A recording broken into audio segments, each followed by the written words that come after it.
Bonjour à tous et bienvenue dans ce petit tuto pratique du deuxième cours de technique et esthétique du dessin en période de confinement. Alors il faut savoir que ça fait des années que j'explique à mes élèves qu'il ne faut surtout pas aller regarder des tutos de dessin sur YouTube. Pourquoi? C'est-à-dire que ce qu'on prône, c'est un éveil, une compréhension progressive, un apprentissage dans la compréhension de tous les mécanismes qui sont mis en œuvre quand on dessine. Donc un dessin, c'est pas une compétence, c'est des tonnes de compétences activées en même temps, conscientes en même temps.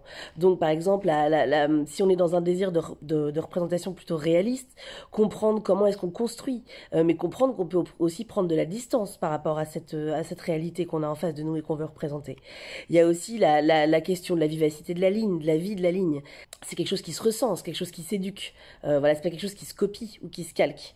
Il y a la question aussi de la compréhension des volumes et des valeurs. Et c'est pareil, hein, selon l'éclairage, selon l'ambiance, selon l'atmosphère, on n'a pas une seule manière d'éclairer un volume. Voilà, la question de la gestion du temps, la question du parti pris, la question du choix esthétique, etc. En fait, le dessin, c'est une question de choix. Donc, attention au tuto qui vous explique exactement comment faire quelque chose. Ce qui fait que là, le petit tuto que je vais vous faire, c'est pas une solution, c'est une illustration de comment, au fur et à mesure de la réalisation d'un dessin, je fais des choix en suivant un certain processus de travail. Il s'agit donc absolument pas que vous fassiez comme moi. Il s'agit que vous compreniez à quoi il faut que vous réfléchissiez au fur et à mesure que vous dessinez. L'exercice du cours d'aujourd'hui, vous pouvez regarder donc le premier tuto théorique sur la descente de croix qui est donc à Anvers de Rubens. Et l'exercice d'aujourd'hui, c'est s'approprier l'œuvre, en choisir un détail, en cadrant plus ou moins large, le construire et choisir une zone de focus, choisir une zone qu'on veut mettre en exergue. Donc travailler la question de l'inachevé. Et ensuite s'aider d'un arrière-plan dynamique pour mettre en valeur cette zone de focus qu'on a choisie. Je voudrais vraiment que vous commenciez par une étape de storyboard. Je me suis filmée rapidement en train de dessiner, c'était une première pour moi. Je suis pas encore très bonne en cadrage avec mon appareil, avec mon téléphone mobile. Et l'idée, c'est vraiment de réfléchir.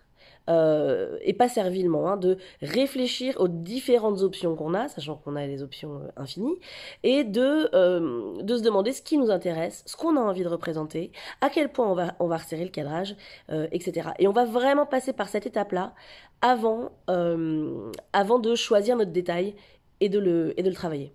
Donc on y va pour cette première étape.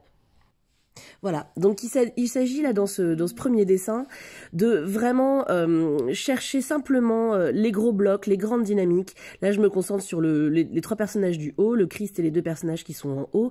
Et vraiment on n'est pas du tout dans un beau dessin, c'est un dessin qu'on fait que pour nous en fait. C'est un dessin qui nous éclaire nous sur ce qu'on a envie de faire. S'il est beau et dynamique tant mieux, mais s'il est moche et grossier, enfin encore que le moche et le grossier c'est parfois très beau, hein, mais l'idée c'est pas de rentrer dans du détail, c'est de juste chercher les grandes dynamiques. Dans ce deuxième dessin, je vais m'intéresser à un autre détail, hein, qui sont plutôt les deux femmes en bas à gauche, donc Marie-Madeleine et peut-être Marthe, ou ouais, et qui s'élèvent comme ça avec leur position de bras vers le coin supérieur droit du tableau. Et encore une fois, on y va avec des gros blocs, on cherche des grandes dynamiques, on cherche les grands axes. On n'est pas du tout dans un dessin peaufiné. On fait des petites vignettes et l'idée c'est que on passe, allez, 2-3 minutes par dessin. Et puis si on a besoin, on recadre dans ce dessin pour sélectionner vraiment la zone qui nous intéresse. Dans le troisième dessin, je vais davantage m'intéresser au personnage de Saint Matthieu, essayer de sentir si j'ai une dynamique intéressante à cet endroit-là à chercher. Pareil, je cherche des gros blocs. Et encore une fois, on peaufine pas, hein. Donc on est à la fois dans des axes, des directions avec des grandes lignes et aussi un contraste noir-blanc, hein, parce que les contrastes, les blocs, les masses sombres et claires viennent vraiment donner la composition aussi. Alors je suis désolée pour le cadrage un peu foireux, je m'améliorerai la prochaine fois. Sur cette quatrième vignette, je me suis plutôt intéressée à cette espèce de percée sombre au milieu du corps du Christ, qui est celle que je choisirai pour monter en détail après. Et donc, vous voyez, encore une fois, je suis vraiment grossière, rudimentaire. Je m'intéresse aux masses globales. C'est pas grave si mon dessin est mal construit, il n'est absolument pas détaillé, il faut que ce soit basique.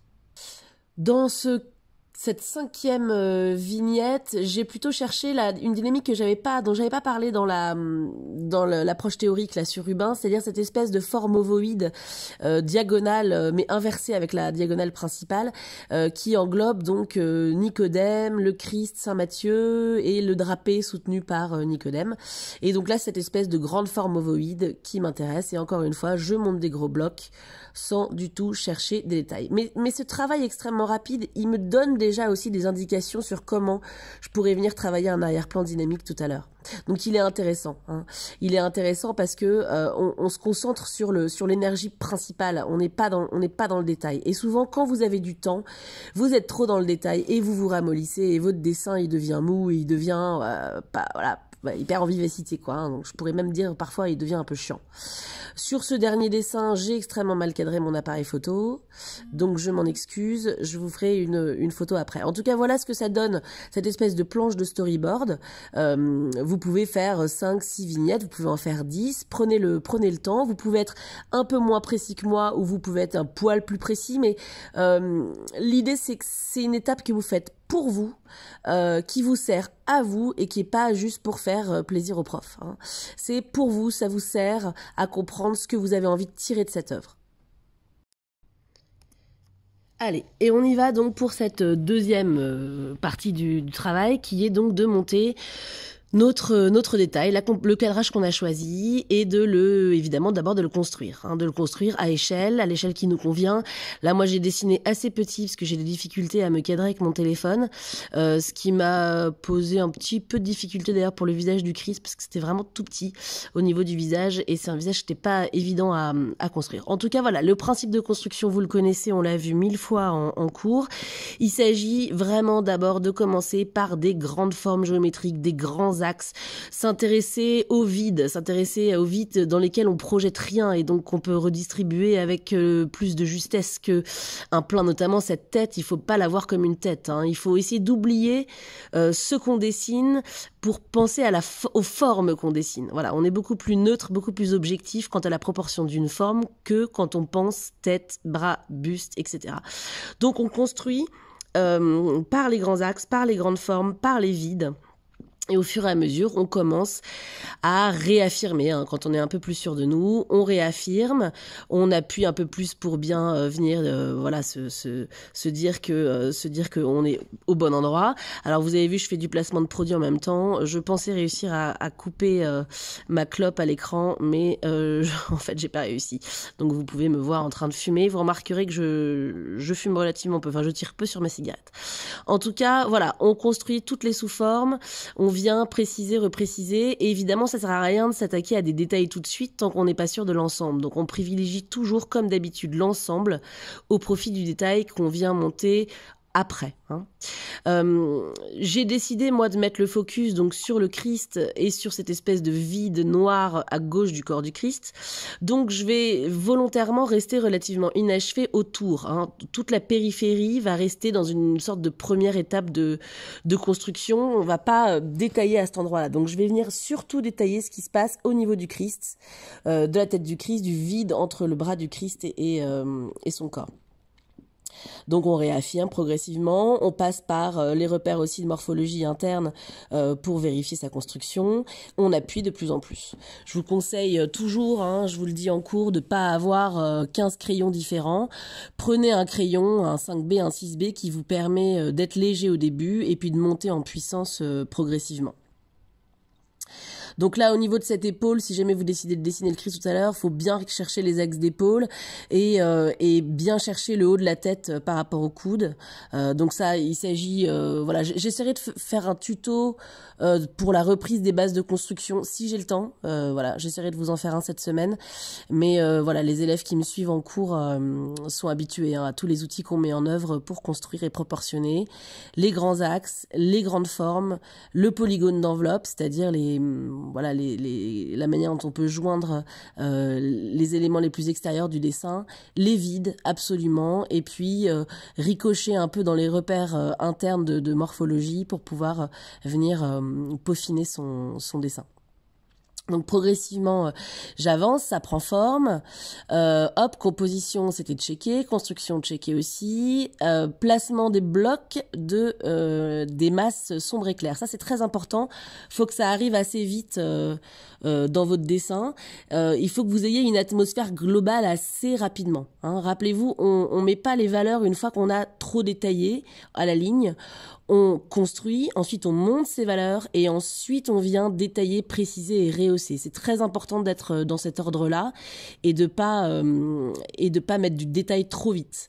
Donc je monte un bloc d'obscurité de part et d'autre du Christ puisque c'est évidemment le Christ, moi, que j'ai envie de détailler sur ce dessin. Pardon. Je monte progressivement donc mes blocs d'obscurité. Voilà, ce visage est un petit peu tricky, comme on dit en anglais. Bien chercher les axes à l'intérieur. Ne surtout pas chercher à dessiner un nez, des yeux, une bouche trop vite. Des petites taches, hein, fonctionner vraiment en petites taches. Et puis progressivement, on va venir... Alors, je finis voilà ce bloc d'obscurité à gauche, là, qui va venir encadrer le Christ.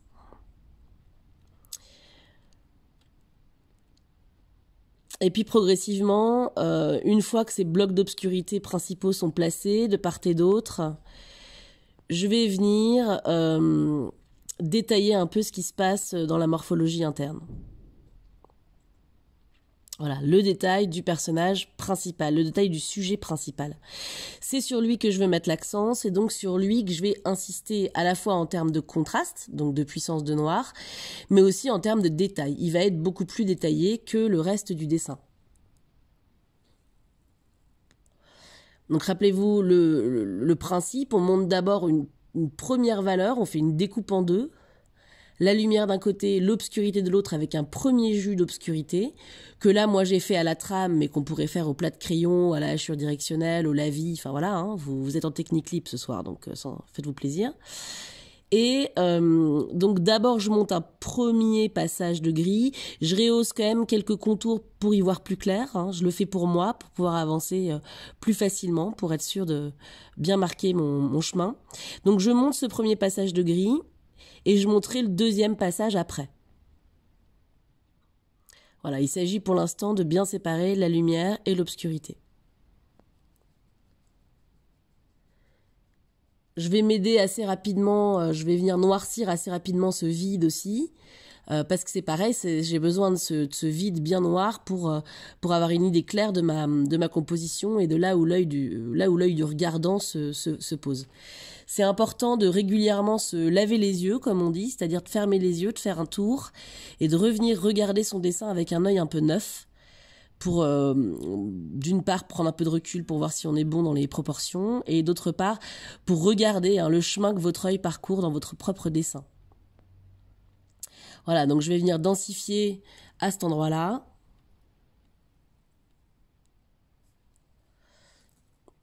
Ça me fait du bien, ça me crée un point de focus. Il faut vraiment essayer d'être à l'écoute de ce que le dessin vous réclame. Le dessin, il a son identité et son existence propre. Ça peut sembler complètement délirant de dire ça, mais c'est vrai. Hein. Il vous dit, oulala, là c'est trop palo, là c'est trop timide, là c'est trop le bordel. Voilà, faut vraiment être à l'écoute des besoins du dessin.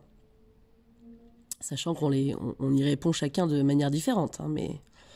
Voilà, donc là, on monte progressivement la morphologie et les détails sur le Christ uniquement.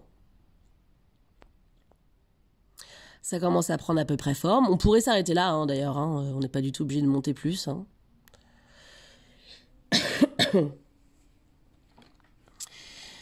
Voilà, les choses se précisent. En obscurcissant bien aussi à gauche de ce bras, je viens évidemment raconter sa pâleur, hein, et je viens le mettre en valeur. Vous voyez, je prends un petit morceau de papier pour dessiner proprement. Moi, j'ai pas l'habitude de dessiner à plat. D'habitude, je travaille toujours sur support vertical, mais pour me filmer, c'était une vraie galère. Donc là, j'ai un petit papier pour éviter de baver sur mon dessin. Le problème moi personnellement, ça me pose problème de travailler sur un support horizontal parce que je déforme. J'ai un œil particulièrement sensible à l'anamorphose. Je suis beaucoup plus à l'aise en vertical. Mais bon, On est tous différents là-dessus. Voilà, donc on monte, on précise. Il va y avoir bientôt donc un troisième passage de valeur sur ce corps. Et vous voyez que là, je suis restée principalement en trame au niveau des valeurs sur le corps et un peu plus directionnelle dans l'arrière-plan.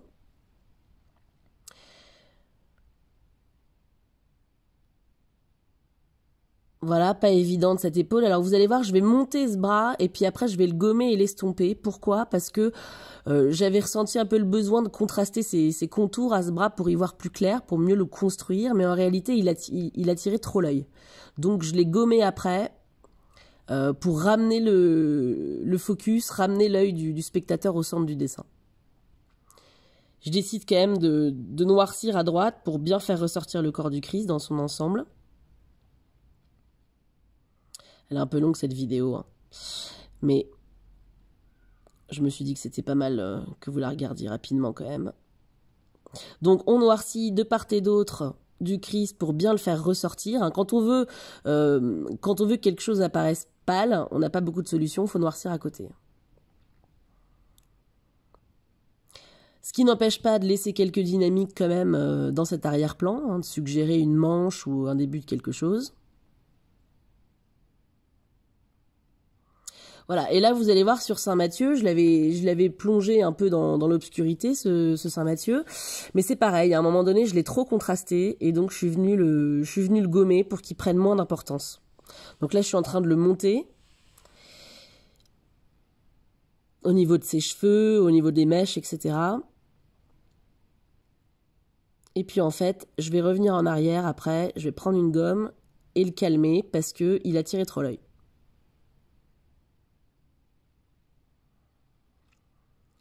Hop, je crois que c'est bientôt que je prends une gomme.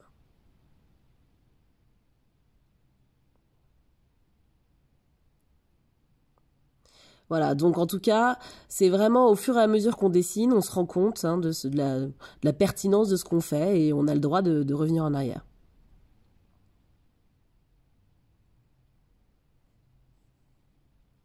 Hop, je reviens en arrière, donc je calme un peu ce petit Saint-Mathieu qui prenait trop de place. Et je le plonge dans l'obscurité, une obscurité qui fusionne un peu avec l'arrière-plan pour vraiment justement le faire passer un peu aux oubliettes. Et je viens redynamiser et renoircir à gauche.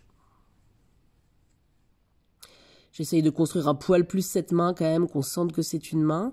Et puis je vais exagérer aussi la manche de la main qui est au-dessus. Pareil, c'est tout petit, hein, donc c'est un peu compliqué de faire des tout petits doigts. L'idée, c'est de sentir une dynamique. Hein. Et je vais noircir pour qu'on ait quand même, vous voyez, la dynamique de ce bras-là qui s'aligne avec la dynamique du drapé. Et on noircit, histoire de bien remettre en valeur. Et vous voyez qu'au niveau de l'arrière-plan, il est plus clair à gauche, en haut à gauche, et plus il se rapproche du Christ, plus il est sombre. Et ça permet vraiment de mettre un focus aussi. Hein. Un petit peu de mouvement dans le drapé aussi. Voilà, et vous voyez là j'ai calmé le bras qui prenait trop de place visuellement. Alors il s'agit de mes choix, hein, d'accord, mais c'est pour vous donner les clés. Hein. Bon, j'aurais très bien pu aussi plus sculpter ce bras, mais ça aurait emmené l'œil en haut à droite. Et moi j'avais envie que l'œil reste bien au centre.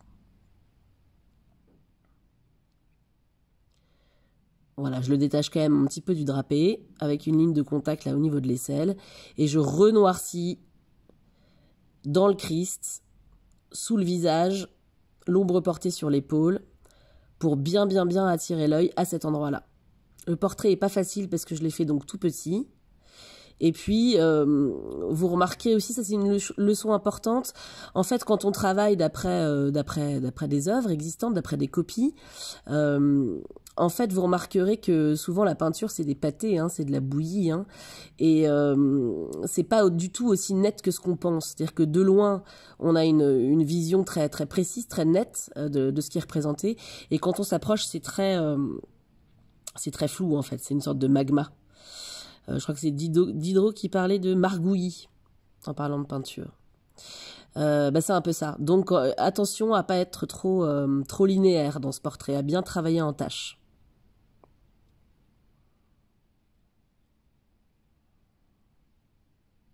Voilà, donc là, précision sur le visage et le dessin est à peu près fini. Évidemment, c'est pas un exemple en soi, hein, c'est juste pour vous montrer un procédé. Hein.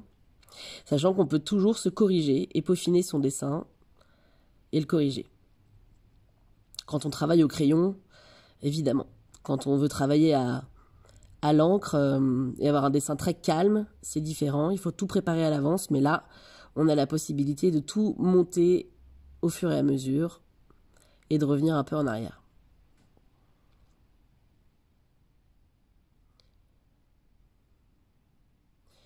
Voilà, j'ai repris un petit peu le visage, mais en gros, voilà à peu près les étapes pour ce soir. Donc, j'espère que ça vous éclairera et on se retrouve tout à l'heure sur WhatsApp.